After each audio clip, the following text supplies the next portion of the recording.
Hi everybody, I'm Hazel and I'm going to read a story to you today about the three horrid pigs and the big friendly wolf. Here they are.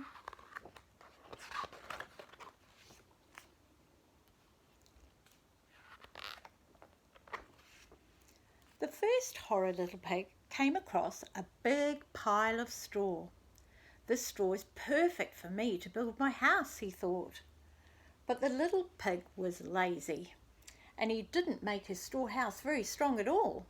Luckily, a big friendly wolf, who just happened to be a builder, was passing by. "Good grief," gasped the wolf.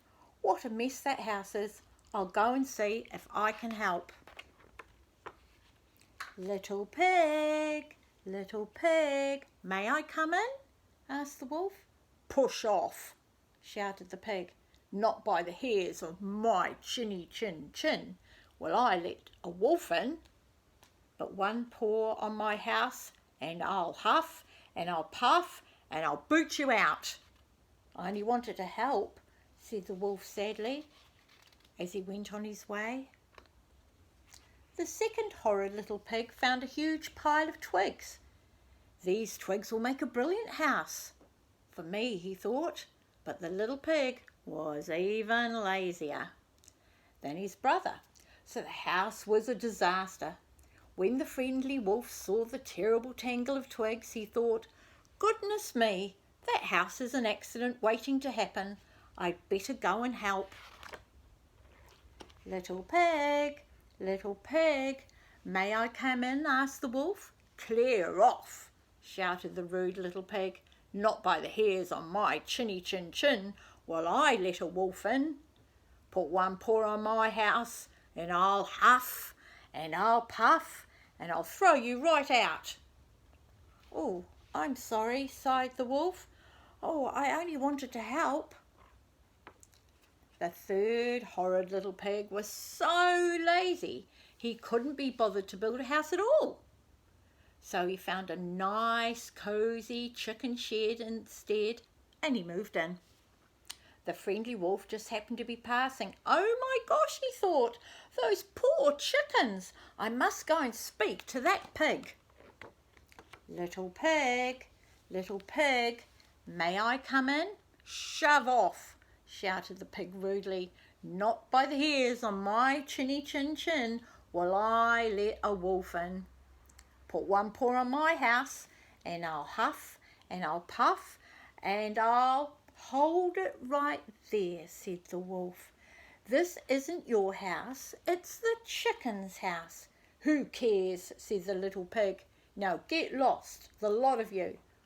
What a horrid little pig he was. So the kindly wolf invited all the chickens back to his house, which was built from bricks and was very strong indeed.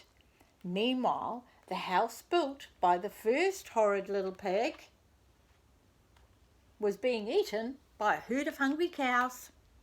The house built by the second horrid little pig was being pulled apart by a flock of angry birds. And the third horrid little pig was being picked by a cockerel and a wee all the way back to his brothers, which was just what the cockerel wanted. Now, none of the pigs had a home, but the wolf did, and it looked very warm and cosy. "This house would be perfect for us," said the horrid little pigs. So they waited until dark.